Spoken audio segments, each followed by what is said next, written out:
Welcome back to Bite-Sized Breakthroughs, the podcast that breaks down complex research in bite-sized chunks. Today, we're diving deep into a fascinating paper from Anthropic titled In-Context Learning and Induction Heads.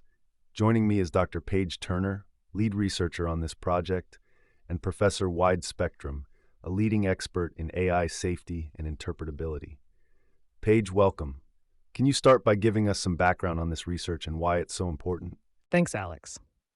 This research is all about understanding how large language models, specifically transformers, learn new tasks on the fly without needing to be explicitly retrained.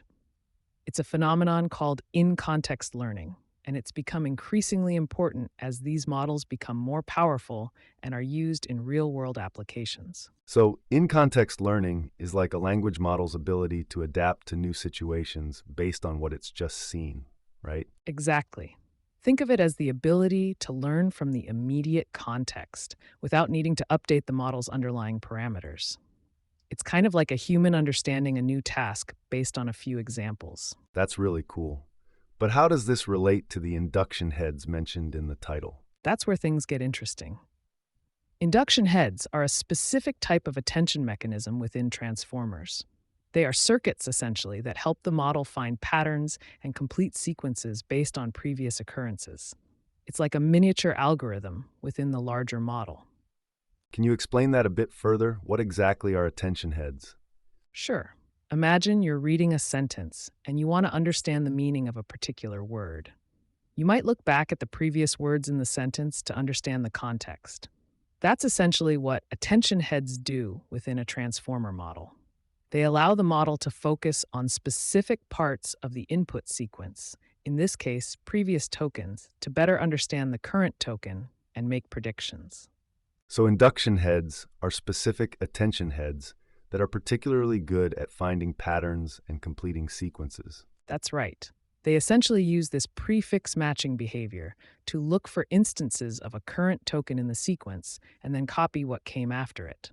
For example, if the sequence is "the cat sat on the mat," the cat, an induction head might recognize the repetition of "the cat" and predict "sat on the mat" as the next part of the sequence.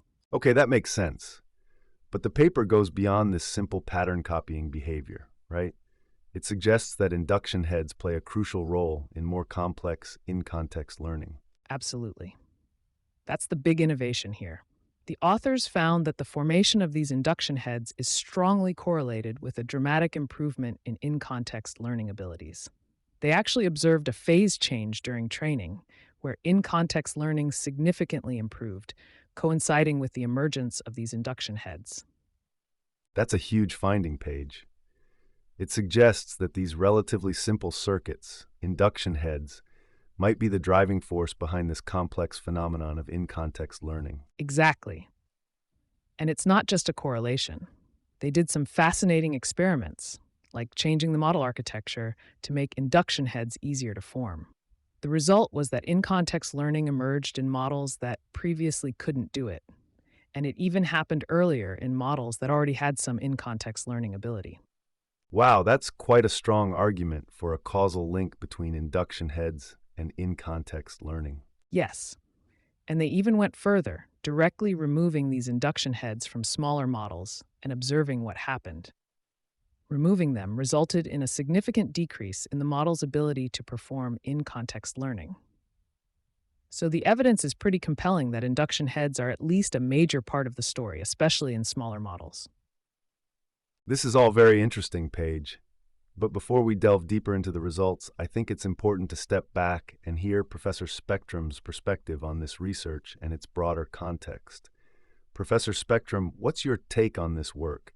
How significant is it within the larger field of AI safety and interpretability? It's a critical piece of the puzzle, Alex.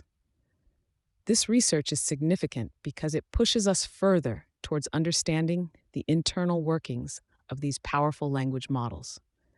We've been grappling with the problem of black box AI for a while, where we don't fully understand how these models arrive at their outputs.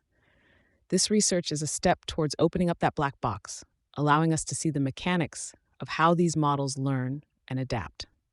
And that's crucial for safety, right? We need to understand how these models work if we want to ensure they're used responsibly and ethically. Absolutely. In-context learning poses a particular safety challenge. It means these models can learn new things, even unexpected things, just from the context they're given. If we don't understand how they learn in context, it becomes difficult to anticipate how they might behave and to mitigate potential risks. So this research on induction heads could be a big step towards addressing that challenge. Precisely. By understanding how these induction heads work and how they contribute to in-context learning, we can potentially identify and even control these learning processes. This is a key step towards building safer and more transparent AI systems. That's very insightful, Professor Spectrum. Paige, let's dig a bit deeper into the methodology. Can you explain how the researchers actually measured and analyzed these induction heads? Of course. The authors used a variety of methods to identify and study these induction heads. One key method was per-token loss analysis, which essentially tracks how the model's performance, measured by its loss, changes over the course of training. They also used principal component analysis, or PCA, which helped them visualize how different models' training trajectories evolve and identify key changes in their behavior. So they were looking for specific changes in the model's performance that correlated with the emergence of induction heads. Exactly. They found this phase change where in-context learning suddenly improved, and they showed that this coincided with the formation of induction heads in different models.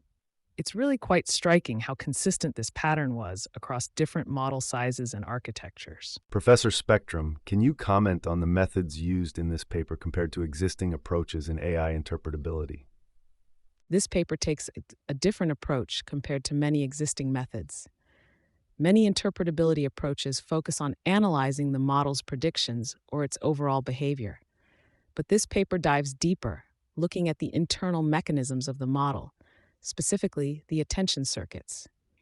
This circuit-based approach allows for a more fine-grained understanding of how the model is actually working. So they're not just looking at what the model does, but how it does it. Yes, precisely. And it's a very valuable approach for understanding complex systems like deep learning models. This research also builds on a previous paper by the same authors, which established a framework for analyzing transformer circuits. That foundation helped them identify and study induction heads more effectively. That's a great point. Paige, can you explain in more detail how they conducted their experiments and what specific results they found? Sure. The researchers studied a range of transformer models, from small attention-only models with just a few layers and fewer parameters, to much larger models with dozens of layers and billions of parameters. They trained these models for various durations, saving snapshots at regular intervals.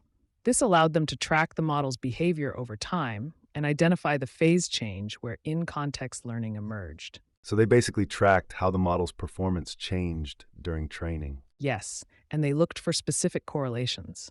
For example, they found that the in-context learning score, which measured how much better the model was at predicting tokens later in a sequence compared to earlier ones, dramatically increased during the phase change, coinciding with the emergence of induction heads. This pattern was consistent across different model sizes. So in larger models, they observed the same correlation between induction heads and in-context learning, even though they couldn't directly remove the heads as they did in smaller models. That's right. In larger models, they relied more on correlational evidence and observed that the timing of the phase change and the formation of induction heads aligned very closely. They also found that these induction heads in larger models were capable of much more complex in-context learning behaviors, like translation and even abstract pattern matching. That's quite remarkable. It suggests that these induction heads aren't just simple pattern copiers, but that they can learn more abstract and generalizable patterns. Yes, they can. The researchers found that the same induction heads that were defined by their ability to copy simple sequences also exhibited these more complex behaviors. They even provided a mechanistic explanation for how this might happen, suggesting that these heads can learn to operate on more abstract representations, effectively generalizing their pattern completion abilities. Professor Spectrum, any thoughts on this generalization of induction head behavior? It's a crucial finding. It suggests that these circuits are capable of more than we initially thought, and that they might be playing a significant role in the emergence of more general intelligence in these models. This research is a clear example of how looking at the internal mechanisms of these models can reveal surprising and powerful capabilities that we might not have anticipated. It's exciting, Paige. But like any groundbreaking research, there are limitations, right? What are some of the things that this study doesn't fully address? You're right, Alex. This research is still in its early stages. While they provide strong evidence for the role of induction heads in context learning, especially in smaller models, there's still much to learn. For example, the study relies heavily on correlational evidence for larger models, and they acknowledge that other factors might be at play. They also didn't fully explore the mechanism of how induction heads enable these more complex behaviors, such as translation, or how they might relate to other learning mechanisms within the model. Those are definitely important limitations. Professor Spectrum, what are some of the key research directions that could build on this work? Well, it's clear that we need to continue investigating the role of induction heads in larger models with more complex architectures. We also need to examine how these heads contribute to other types of in-context learning beyond simple sequence copying, like few-shot learning. And of course, we need to understand how to control and even manipulate these heads to build more robust and predictable AI systems. Paige, what are your thoughts on these future directions? I agree with Professor Spectrum. I'm particularly interested in exploring the generalization of induction head behavior. How do these seemingly simple circuits learn to perform complex tasks? And how do they interact with other mechanisms within the model? It's a fascinating area of research with huge potential. So, even though this paper doesn't provide all the answers, it lays a solid foundation for further research and opens up a new avenue for understanding how these powerful language models work. It's exciting to see how this research will shape the future of AI safety and interpretability. Absolutely. This paper is a reminder that understanding these models, especially their internal mechanisms, is crucial for building a future with responsible and beneficial AI. It's a reminder that AI is not just about achieving impressive results, but about understanding the inner workings of these complex systems. Paige, Professor Spectrum, thank you both for joining me today and sharing your insights into this groundbreaking research. It's been a fascinating journey into the world of in-context learning and induction heads. Listeners, I hope you've gained a deeper appreciation for the complexities of AI and the importance of research into interpretability and safety. Tune in next time for more bite-sized breakthroughs.